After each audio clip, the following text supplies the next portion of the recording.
So, and you're, as a salon owner, I'm going to let you ask them a couple questions. Yeah, Mary and I were in Phoenix for a Millennium event, for a Harms Millennium event, and we were there covering it with Behind the Chair, and Robert Cromians, the great Robert Cromians, was giving a business class, speaking at a business class. I had never heard him speak, so I had no idea. Great ideas. So that night we all got together, and it was an owners forum, and all these salon owners, business owners were sitting together, and everyone was kind of, blah, blah, blah, saying stuff that wasn't really, nobody was cutting through it. And Robert kind of took the microphone and said, hey, all you salon owners, how many of you have not paid your rent or your mortgage or your whatever to make payroll this year? And everyone kind of went, and he said, I, Robert Cromians, didn't pay whatever he didn't pay, I don't remember, to pay my payroll this year, because times are tough, and we need to talk about what we need to do to improve things. And I felt like that was such an amazing thing for him to admit. And so I was talking to Sonia at lunch, and I said, oh, Sonia, the great Doves, the amazing Doves, it must be easy and perfect for you to have a salon. So well, one thing not to do is don't think two creative people can run a business like a salon, because the first 2 years we almost, it was so difficult. Christopher and I were very excited to open our salon. We had all these great ideas, but boy, when we opened the doors, it was really hard work. So one thing we've learned is, if we can't do it, like for an example, I was explaining, first time I did payroll, it took me nearly 8 hours to do payroll for 5 employees. It was so tedious. It was really hard. So Sonia had to give me her phone number before, and it took like 15 minutes to well, get you see me with my technology. phone number in her phone. So yeah, I am not good at I bet technology. you love Excel, right? The little boxes. Oh my goodness, I'm just not. You either you are or you aren't. And so we have learned that we needed a manager to run our business. We do call our office the cave, because as Chris calls it, the black hole. Yeah. It's really difficult. It really is. It's all I want to do is do clients every day. That's not the reality when you're running a business. Sure, you can say a couple of things. Here we go.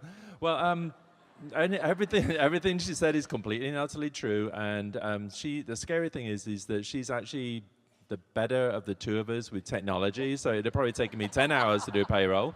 Yeah, there's two of us kind of going in there. Well, should we paint the walls? The walls look like they need doing kind of pretty colors and things, and there's payroll to be done there. So to your point with Robert Cromians, I think it takes a lot for someone who presents on stage and is perceived as an icon in the industry, because we're great at doing what we do on stage and love doing, and our passion is here. But when the passion kind of stops here, it's kind of difficult to also be a salon owner. It really is. And I'm saying with my hand on the heart, I think it's the hardest thing that I've experienced in my whole life, is kind of like having a business, having a team of people, and knowing that every single month that rent better be paid, and the payroll better be paid, and your products better be paid, because if not, somewhere down the line, you're getting carted to jail. And imagine that headline, after the BTC show, carted off to jail for not paying the bills, So, I mean, it's always in the back of your mind. And we never had children, but our staff are our children. One day they're like this, the next day they're like that. Oh, my gosh. Oh, my goodness. I think if they had been our kids, I would have bought a gun by now and used it, seriously.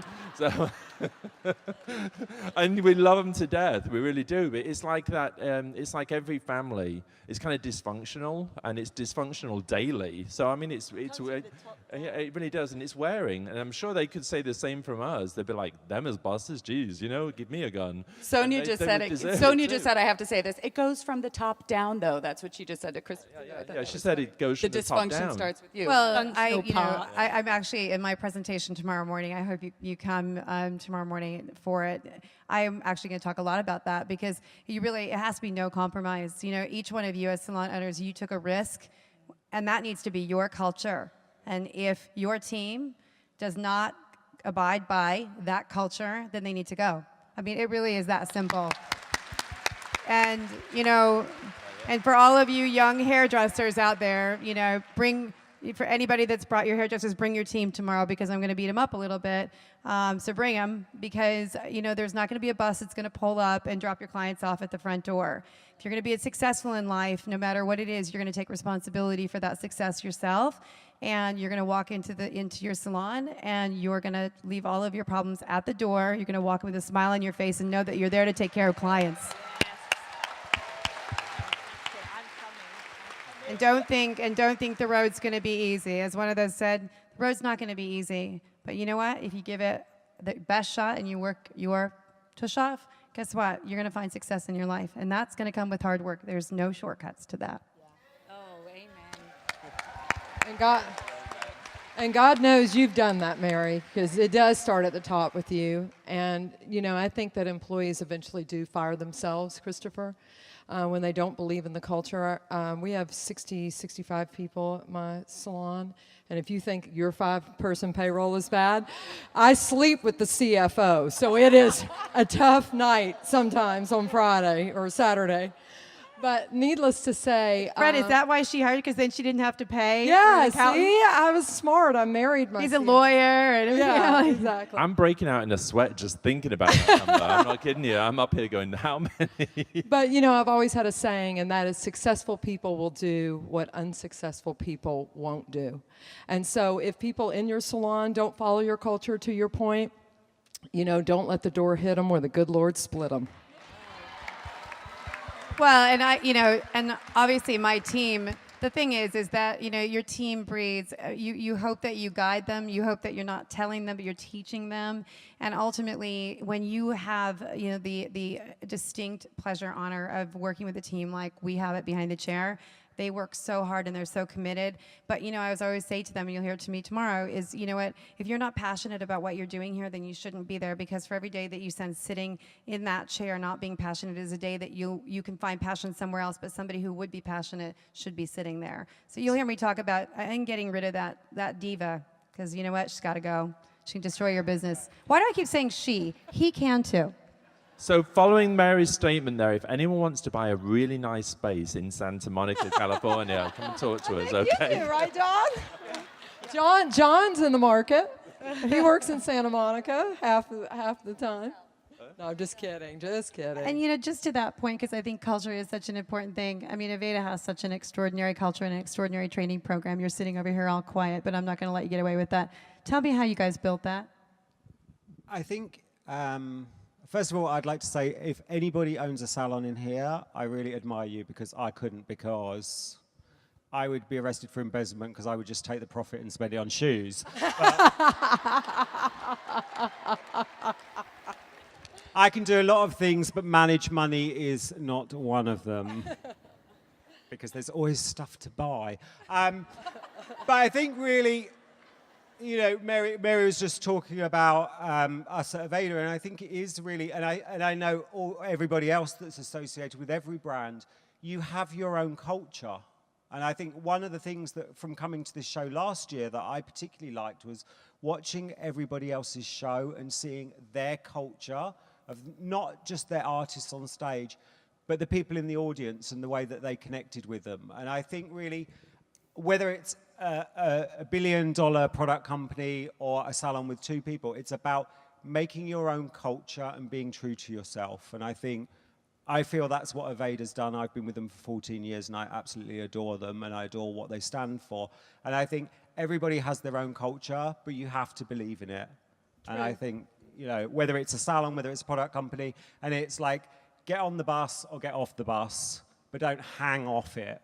It's like, do what you're going to do, believe it, and do it with a good heart, because life is all about the intention of something and how you actually, what you're thinking about when you're doing it. Whether it's good, whether it's bad, as long as you're doing it with the right intention, it's the right thing to do. And I have to give a shout out to Behind the Chairs culture, because I said to my staff, I've got some staff here with me, how amazing this audience looks. Like the culture that you brought here, Mary, I'm really serious. I mean, you go to some hair shows and you sort of look at them and go, I wouldn't let that hairdresser touch me with a 10-foot pole. But I will say that this is a great-looking group. You owe yourself a round of applause. You're a great-looking group. And I know that culture comes from you know, what y'all have created with color. I mean, it's a wonderful way of stylists teaching stylists. And even though there are manufacturers that I also am a Wella user as well, but at the same time, I learned from you. I have, you know, Angelo this morning. I was so inspired by what he said, and I loved what John did and his group. I told him behind stage, I said, what you did is so wearable, it's so doable, and you know, that ultimately, the biggest complaint I think most people, when they come from a hair show, you get motivation or you get confirmation. You get motivation that you are doing something new, or you get confirmation that you're doing something right. And I love to be able to see things that are wearable and usable and user-friendly behind the chair. And that's what you've created, is consumers that like the type of work and the things that color and the type of people that you bring here. Well, thank you. I think we're going to leave it at that. Thank all of you so much for being here.